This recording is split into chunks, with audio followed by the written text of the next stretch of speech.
आपको पता है कि अब तो पूरा साल खत्म हो चुका है, अब आखिर के वही 1-1.5 महीने बचे हैं। हार्ड वर्क को अवॉइड करेंगे, स्मार्ट वर्क को अपना करके अब आगे बढ़ेंगे। अगर कोई कहे कि अच्छा तुम हमको प्रायोरिटी में नहीं रखे हो, कोई बात नहीं, अभी चलेगा। सक्सेस के लिए कंसिस्टेंसी बहुत ज्यादा जरूरी है। तो अभी सारे मोह माया को आप साइड रखेंगे, अपने सिलेबस को, अपनी पढ़ाई को, अपने एग्जाम को प्रायोरिटी लिस्ट में पहला नंबर दे देंगे। चलो, हेलो बच्चा पार्टी, कैसे हैं आप लोग? आई होप कि बिल्कुल स्वस्थ होंगे, मस्त होंगे। मैं हूं प्रेरणा प्रिया, जो आपके साथ बायोलॉजी सीखती और सिखाती है। और आज मैं आप सभी के साथ बहुत ही इंपॉर्टेंट टॉपिक के बारे में बात करने आई हूं। वो है कि लास्ट टाइम पे आप कैसी स्ट्रेटेजी अपनाएं जिससे कि आप अच्छा से अच्छा नंबर स्कोर कर पाए या फिर आप टॉपर्स की लिस्ट में आ पाए। आपको पता है कि अब तो पूरा साल खत्म हो चुका है, अब आखिर के वही 1-1.5 महीने बचे हैं, जो मोस्टली उन बच्चों के लिए, तो अगर जो बच्चे पूरे साल मेहनत कर रखे हैं उनके लिए तो बस रिवीजन का टाइम पीरियड है, तो वो तो ठीक है। बट कोई कोई ऐसे भी बच्चे होंगे जिन्होंने अभी तक किताब भी नहीं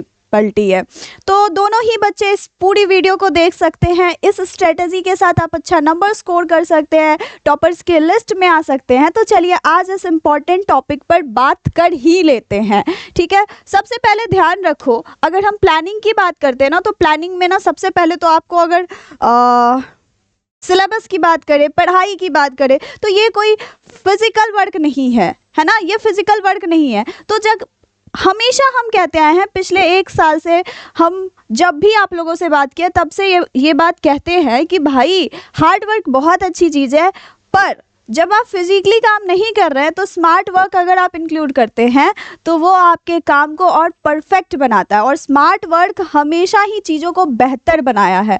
तो हार्ड वर्क को अब तो और ज़्यादा अवॉइड करने का टाइम आ गया है, क्योंकि अब तो समय भी नहीं है। तो हार्ड वर्क को अवॉइड करेंगे, स्मार्ट वर्क को एक्सेप्ट करके, अपना करके अब आगे बढ़ेंगे। दूसरी चीज़ क्या है कि जब आप स्मार्ट वर्क करते हैं तो आपको पता होता है, आप चूज करते हैं कि क्या चीज़ें हमें करनी है और क्या चीज़ें नहीं करनी है। कई बार आपके लिए ये भी बहुत ज़्यादा ज़रूरी होता है जानना कि क्या चीज़ें आपको नहीं करना है, ठीक है। तो सबसे पहला आप काम क्या करेंगे स्मार्ट वर्क में, तो आपके पास चैप्टर्स के नाम है, आपके पूरे सिलेबस रखे हुए हैं, ठीक है। अगर मैं पर्टिकुलरली बायोलॉजी की बात करूं तो इसमें 16 चैप्टर है, ठीक है। आप 16 चैप्टर का नाम लिखो, उसको 3 हिस्सों में बांट दो। पहले हाई वेटेज वाले चैप्टर, फिर मीडियम वेटेज वाले चैप्टर, फिर लो वेटेज वाले चैप्टर। ऐसे ही सेम टेक्निक आप केमिस्ट्री, फिजिक्स, बाकी के सब्जेक्ट्स में भी अपना सकते हो। इससे क्या फ़ायदा होता है, जो हाई वेटेज वाले चैप्टर्स होते हैं उससे ही आपका 60 से 70 नंबर स्कोर हो जाता है, सिक्योर हो जाता है। तो आप ये बेनिफिट ले करके आगे बढ़ सकते हैं। तो सबसे पहला काम क्या है, सिलेबस डिवीजन। तो आप सबसे पहले क्या करोगे, सिलेबस को डिवाइड करोगे 3 हिस्सों में, हाई वेटेज, मीडियम वेटेज, लो वेटेज। अब क्या करोगे, सबसे पहले हाई वेटेज वाले चैप्टर्स कंप्लीट करोगे। इससे क्या होगा कि आपको कंफर्म हो जाएगा कि हाँ मेरा अच्छा नंबर आ जाएगा, ठीक है। मीडियम वेटेज और लो वेटेज आपने कर लिया तो आप टॉपर्स की लिस्ट में नहीं आओगे, तो कौन आएगा? और आप ही हो वो जो कर सकते हो ये काम। फोकस करना है और ऐसे पढ़ाई शुरू करना है। जब ये करना आप शुरू कर देते हो तो आप एक स्टेप आगे बढ़ चुके हो, है ना।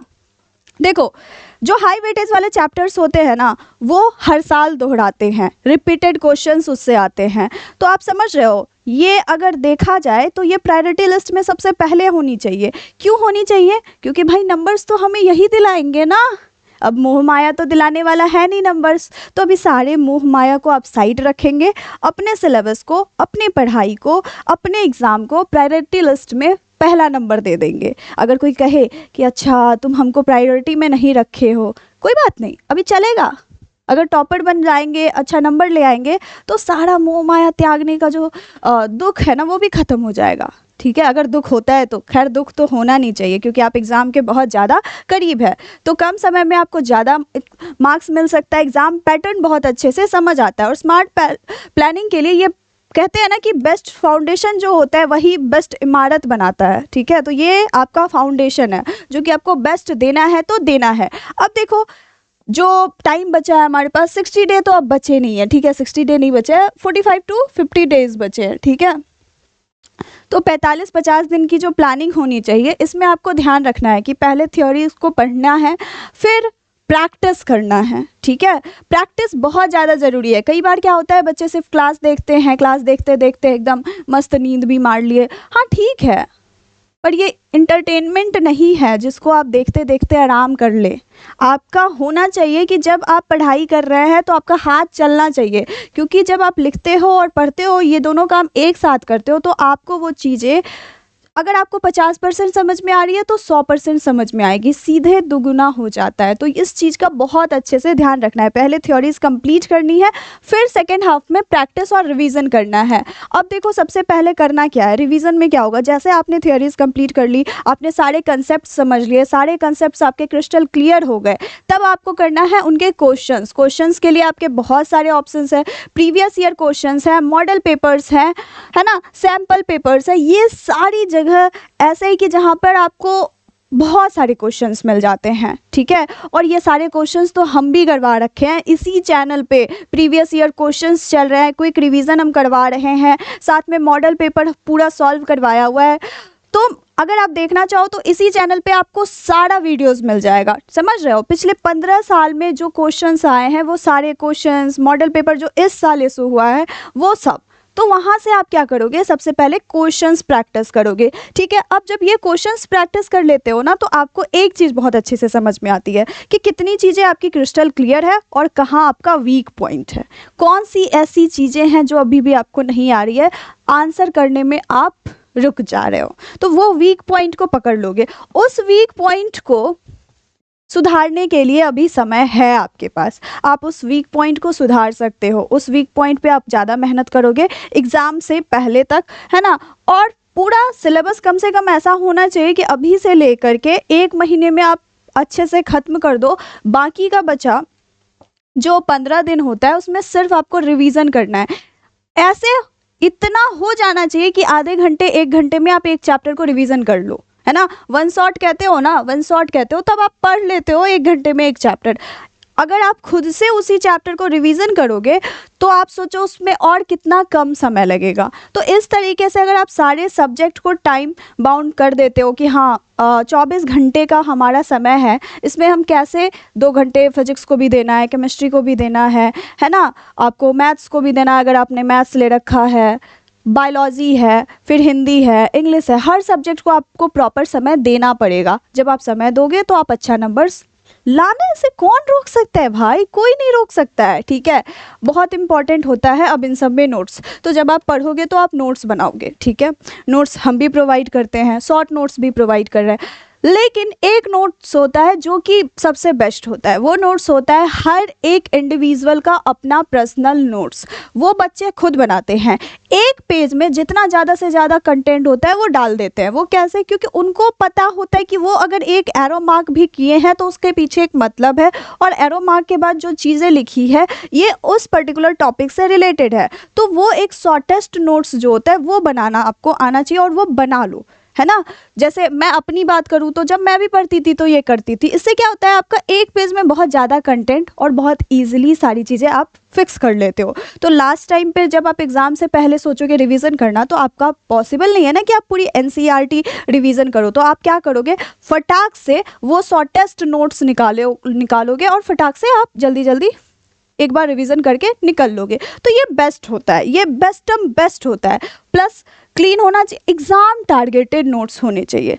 अब देखो, क्योंकि आप बोर्ड्स के लिए पढ़ रहे हो तो आपको ज़रूरी नहीं है कि हर चीज़ों को बहुत ज़्यादा लेंदी बनाना, क्योंकि बोर्ड में जो क्वेश्चंस आ रहे हैं वो सिंपल फॉर्मेट पे क्वेश्चंस है। अभी आपने मॉडल पेपर सॉल्व कर रखा है, नहीं किया है तो कर लेना जा करके, अभी भी कह रहे हैं, ठीक है। तो आपको एग्ज़ाम का एक पैटर्न पता चल जाएगा। तो उसमें बहुत बेसिक आता है, डेफिनेशन आता है, एग्जाम्पल्स आते हैं, ठीक है।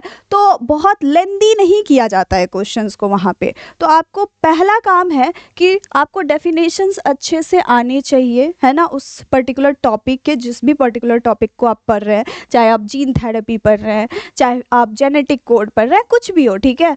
उसके बाद उसके की पॉइंट्स आने चाहिए, ठीक है। और अगर आपके पास बहुत ज़्यादा समय है, ठीक है, तो आप 4-5 उसके एक्सपेक्टेड क्वेश्चंस जो होते हैं प्रीवियस ईयर क्वेश्चंस को अच्छे से देख लो कि हाँ कैसे कैसे क्वेश्चंस आते हैं। और यही नोट्स जो है वो आखिर के टाइम का आपका बेस्ट वेपन होगा, विच मीन्स हथियार।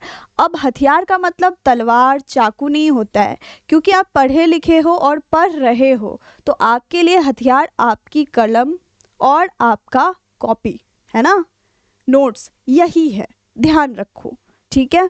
अब देखो, जब इतनी चीज़ें आप ध्यान रख लेते हो तो आपको पता है प्रीवियस ईयर पेपर से समझ में आ जाएगा कि 50% क्वेश्चंस तो ऑलमोस्ट रिपीटेड रहते हैं, और पढ़ना नहीं है, लिख कर प्रैक्टिस करना है जो हम जस्ट बताएं, ठीक है। अब आप लिखते हो, इधर से लिखते हो राइट हैंड से, इधर आपके बुद्धि में सारी चीज़ें घुसती है, 100% घुसती हैं भाई, वो है, वो नेचुरली है, फिट होना है तो होना है। टाइम बाउंड राइटिंग आना चाहिए आपको, क्योंकि आपको पेपर लिखना है। आप कितना भी पढ़ लो, आप कितने भी नॉलेजेबल इंसान हो, अगर आपने कॉपी में अच्छा नहीं लिखा है तो फिर मार्क्स नहीं आएंगे, समझ रहे हो। अब हो सकता है आपके पास बहुत नॉलेज है, आप क्या कर रहे हो, एक ही आंसर को बहुत ज़्यादा लिख रहे हो, तो आपको टाइम बाउंड राइटिंग आनी चाहिए, क्योंकि एग्जाम में जो 3 घंटे मिलेंगे उसी के अंदर आपको ऑब्जेक्टिव भी करना है, शॉर्ट आंसर टाइप भी करना है, लॉन्ग आंसर टाइप क्वेश्चन भी करना है, तो ये सब आपको उसी 3 घंटे में करने हैं। तो अभी से टाइमर सेट करके जब भी एक दिन सप्ताह में रखो, जैसे वीक ऑफ होता है आपका संडे को, तो आप संडे रखो, संडे को मान लो कि अब फंडे ख़त्म हो गया, एंटरटेनमेंट डे ख़त्म हो गया, अब उस दिन हम रिवीजन करेंगे। टाइम सेट करो, टाइमर सेट करो, और देखो कि आप 3 घंटे में पेपर अच्छे से कर पा रहे हो कि नहीं कर पा रहे हो। प्रॉपर पेपर के फॉर्मेट में ही क्वेश्चन लो, सब्जेक्टिव लो 70, सब्जेक्टिव कह रही हूँ 70 ऑब्जेक्टिव लो, है ना, 10 शॉर्ट आंसर टाइप लो, 3 आप लॉन्ग आंसर टाइप क्वेश्चंस लो। ऐसे करके आप क्वेश्चन लो, क्वेश्चन लेने के बाद आपको क्या होगा, पता चल जाएगा, बहुत ईजिली पता चल जाएगा कि आपको कितना टाइम लग रहा है। अगर ज़्यादा टाइम लग रहा है मतलब आपको राइटिंग प्रैक्टिस करने की ज़रूरत है, तो फटाफट से अभी भी टाइम है, प्रैक्टिस कर लो। जितना बेहतर लिखोगे उतना अच्छा नंबर मिलेगा, क्योंकि लास्ट जो कंक्लूज़न है वो राइटिंग ही है। आपके पास कितनी नॉलेज है ये मैटर उसी कॉपी पे करने वाली है, ठीक है। क्योंकि कोई आकर के वाइवा नहीं लेकर के जाएंगे, अच्छा मेरे पास नॉलेज था हम लिख नहीं पाए, कोई नहीं सुनेगा, कोई भी नहीं सुनेगा। जो आप लिखोगे कॉपी पे वही रिजल्ट पे दिखेगा। तो ये चीज़ हमेशा एकदम एकदम पक्का होना चाहिए, ठीक है। अब आंसर अपने से कंपेयर कर सकते हो, पता चल जाएगा कि कितना क्या आ रहा है, क्या चीज़ें हो रही हैं, ठीक है। मिस्टेक्स की लिस्ट बन जाएगी आपकी कि अगर टाइम में दिक्कत है, कंसेप्ट में दिक्कत है, डायग्राम में दिक्कत है, तो वो आप दोबारा रिपीट कर सकते हो, ठीक है। अब देखो वीक एरियाज 2 होते ही हैं, उससे ज़्यादा कुछ हो नहीं सकता है। एक तो ये हो सकता है कि आपको कंसेप्ट बहुत अच्छे से नहीं समझ में आया है, क्रिस्टल क्लियर नहीं है। हो सकता है कि लगता है कि हमको ये कंसेप्ट समझ में आ गया, लेकिन क्वेश्चन करने जाते हैं तब समझ में आता है, लिखने जाते हैं कि अच्छा इसमें हम लिखेंगे क्या, तो मतलब आपको कंसेप्ट अच्छे से क्लियर नहीं है। दूसरा चीज़ क्या है कि आपको आता है और आपका प्रैक्टिस नहीं है, तो आपको लिखने में प्रॉब्लम हो रही है। तो पहले इसको फाइंड आउट कर लो, जिसमें दिक्कत है उसको ठीक करके अभी काम कर सकते हो, समझ रहे हो। अभी बहुत टाइम है। अब सॉल्यूशन वही है, प्रैक्टिस। लास्ट में ये बात बहुत बढ़िया से ध्यान रखना कि इम्प्रूवमेंट स्लो हो, लेकिन इम्प्रूवमेंट तो होगी ही, ये तय है। पर अभी भी जितना टाइम है, अगर धीरे धीरे काम करोगे, पर डे काम करोगे, कंसिस्टेंट होके काम करोगे, क्योंकि ओकेजनल एफर्ट से तो कोई आपको रिजल्ट मिलने से रहा। मेन बात ये है कि लोगों को ये दिक्कत है ना, लगता है कि अच्छा हम एक दिन ना लास्ट में PYQ देख के चले जाएंगे और हम टॉप कर जाएंगे, ये गलत फहमी है। हो सकता है आपको नंबर आ जाए, नंबर्स आ जाए, लेकिन आगे जाके क्या करोगे आप, है ना। दोनों ही पॉइंट ऑफ व्यू से सोचोगे तो आपको लगेगा कि नहीं, हमको मेहनत करने की ज़रूरत है, समझ रहे हो। ये चीज़ें होती है। एग्ज़ाम राइटिंग स्किल्स की बात करें तो राइटिंग की बहुत बहुत ज़्यादा ज़रूरत है कि आपको समझ होनी चाहिए। पैराग्राफ में लोग उसको बहुत कॉम्प्लिकेटेड समझते हैं, ठीक है। और जब आंसर अगर कोई आप भी देखते हो तो पैराग्राफ लंबे लंबे देख करके आप अवॉइड कर देते हो पढ़ना। वही पॉइंट्स में होंगे ना तो 5 पॉइंट्स से फटाक से पढ़ के निकल गए, और वो ईजिली दिख जाता है, आंखों को अट्रैक्टिव लगता है। तो हमेशा आंसर्स को पॉइंट्स में लिखो। जितना क्वेश्चन में जो चीज़ें पूछी गई हैं उसको आप लिख सकते हो। डायग्राम इंक्लूड कर सकते हो, बायोलॉजी में तो डायग्राम करना है, ठीक है। डायग्राम्स बहुत मार्क्स दिलाते हैं, डायग्राम्स इतने अच्छे से आपको आने चाहिए, ठीक है। और डायग्राम का जो सेशन है हमारा होने वाला है, तो जब वीडियो अपलोड होगा तो आप अच्छे से उस डायग्राम सेशन को भी देख सकते हो। उसमें जो भी पहले क्वेश्चंस आए हैं डायग्राम सेशन में सारे के सारी चीज़ों को कवर किए हुए हैं, ठीक है। अगर हम बात करें इसमें तो कैसे लिखना है, सबसे पहले इंट्रोडक्शन जिसमें डेफिनेशन वगैरह लिख सकते हो, फिर मेन पॉइंट्स कंक्लूड कर दोगे, डायग्राम इंक्लूड कर सकते हो। बहुत ज़्यादा ज़रूरी है गुड प्रेजेंटेशन, ठीक है। अच्छे मार्क्स के लिए सबसे ज़्यादा ज़रूरी है प्रेजेंटेशन अच्छी होनी चाहिए।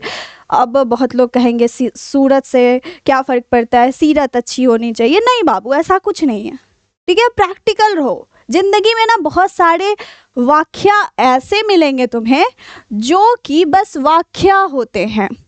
पहले सिखाए जाते हैं कि झूठ बोलना पाप है, बाद में सिखाया जाता है जिस झूठ से अगर लोगों का भला हो तो वो झूठ नहीं होता है।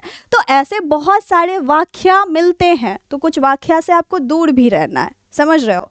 सेम चीज़ आता है यहाँ पर भी कि कॉपी में हो सकता है कि आपके पास बहुत नॉलेज है, आपकी राइटिंग बहुत गंदी है, फिर क्या होता है कि अब पढ़ ही नहीं पाएंगे कि हम आंसर क्या है। तो हम ही अगर, या तुम खुद ही सोचो कि तुम नहीं पढ़ पाओगे किसी का कॉपी और तुमको चेक करने मिल गया है, तो तुम क्या करोगे?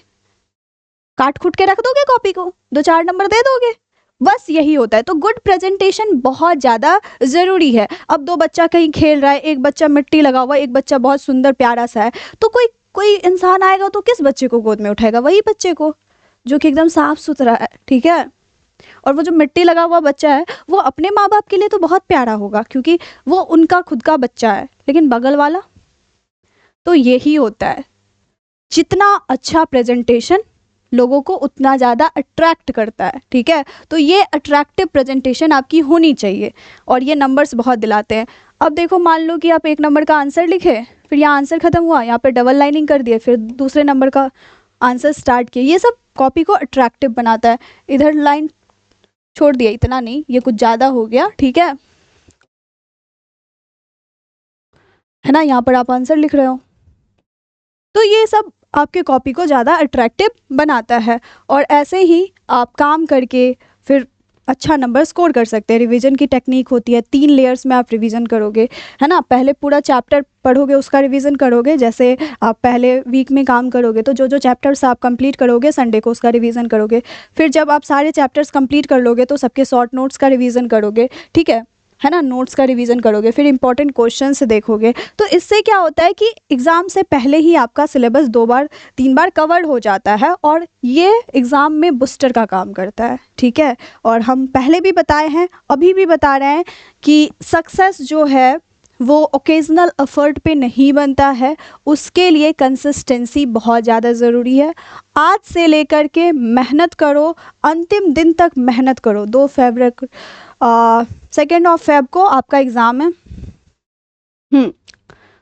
सक्सेस के बारे में हम आज भी कह रहे हैं, पहले भी कहते आए हैं, आगे भी कहेंगे कि ओकेजनल एफर्ट पे आप सक्सेस एक्सपेक्ट नहीं कर सकते हैं। सक्सेस के लिए कंसिस्टेंसी बहुत ज़्यादा ज़रूरी है, मैटर करती है। आपको पता है 2 फेब को आपका बायोलॉजी का पेपर है, उससे पहले आपके पास इतना समय बचा है कि आप बहुत ज़्यादा प्रैक्टिस करके, बहुत ज़्यादा मेहनत करके बहुत अच्छा नंबर स्कोर कर सकते हैं।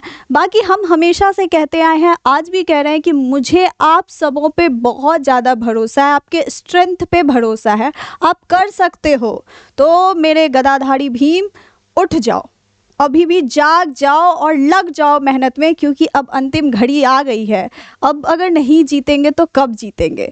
तो अभी बस शुरू करना है मेहनत और जीत के तो आना ही आना है।